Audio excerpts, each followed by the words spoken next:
Queridos hermanos, otra vez con ustedes en este tema catequético.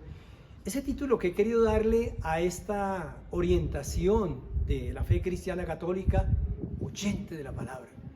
Es que Israel fue un pueblo oyente de la palabra. Por eso esa palabra recurrente en el Antiguo Testamento, Shema Israel, escucha Israel. ¿Qué hacían los israelitas? Se reunían, sí, al culto, pero el culto que estaba eminentemente enriquecido con la palabra, la Torá, el Pentateuco, la ley, los profetas. Es que ellos no podían vivir sin la palabra, hasta tal punto que San Juan en el prólogo llama a Cristo la palabra se encarnó. Israel, cuando estuvo cautivo en Babilonia, ya no tenía el templo de Jerusalén. Entonces, ¿qué hicieron? Nació la sinagoga. ¿Por qué la sinagoga? Sinagoga significa asamblea. ¿Por qué? Porque los israelitas allí en la diáspora, estaban fuera en la dispersión, se reunían, se alimentaban la fe con la palabra. La sinagoga no es otra cosa que el encuentro para escrutar, para leer la palabra. En el Evangelio está que incluso Cristo va a la sinagoga a leer la palabra, porque era compartida, vivida por la comunidad. Los apóstoles empezaron a predicar la palabra porque Cristo ordenó predicar la palabra. Por favor, no es un consejo evangélico, es una orden perentoria de Cristo de predicar la palabra.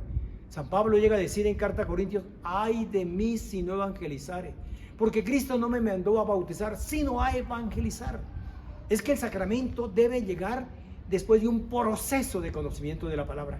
Hasta tal punto los primeros cristianos conocían la palabra que, por ejemplo, Ambrosio, que era alcalde de Milán, era catecúmeno, se estaba preparando para los sacramentos de iniciación cristiana, bautismo, confirmación, Eucaristía, y es elegido obispo de Milán.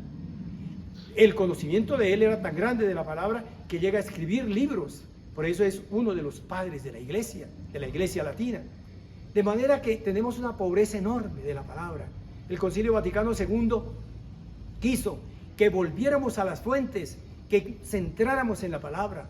Los diferentes pontífices, los diferentes sucesores de Pedro, de una o de otra manera han sacado exhortaciones para que el pueblo de Dios conozca la palabra. Hemos avanzado, es verdad, frente a épocas anteriores del siglo VII para acá, que nos empobrecimos un poco con novenas y con ritos. Mire, en Israel primaba la palabra al rito, al culto, porque un culto que no esté precedido de la palabra resulta un rito mágico. A veces nuestro pueblo cristiano es muy religioso, mucho culto, muchos ritos. ¿Conocen la palabra? No la conocen. Y sin culpa. ¿Por qué? Porque nosotros los obispos, presbíteros y catequistas no estamos insistiendo en la palabra. Qué rico que en familia se reuniese el hogar, la familia, a escrutar la palabra. Ahora en los celulares, en toda parte encuentran ustedes, no es sino digitar, pulsar X y está el programa de la palabra, meditar la palabra, ir a los salmos para orar con los salmos. Cantidad a veces de novenas y de cosas ahí bonitas, pero que no realmente, yo llamaría alimento chatarra. Hay que ir a las fuentes, y la fuente es la palabra de Dios. De manera que ojalá, queridos hermanos, vamos a recuperar en nuestra Santa Iglesia Católica y Apostólica esa misión que Cristo nos dijo: vayan y prediquen la palabra. Él ordenó. Yo no me he entendido como presbítero y como obispo si no estoy predicando la palabra. La razón de ser del obispo y del presbítero primariamente es enseñar, predicar la palabra, evangelizar, dar la buena noticia a toda la gente. Hay sed de la palabra, pero hacen falta predicadores que con su testimonio, con su conducta y con la palabra misma enseñen, lleguen, porque si no se nos están descristianizando las comunidades, porque nos quedamos con ritos, pero no llegamos a la fe profunda, estructurada y fundamentada en la palabra.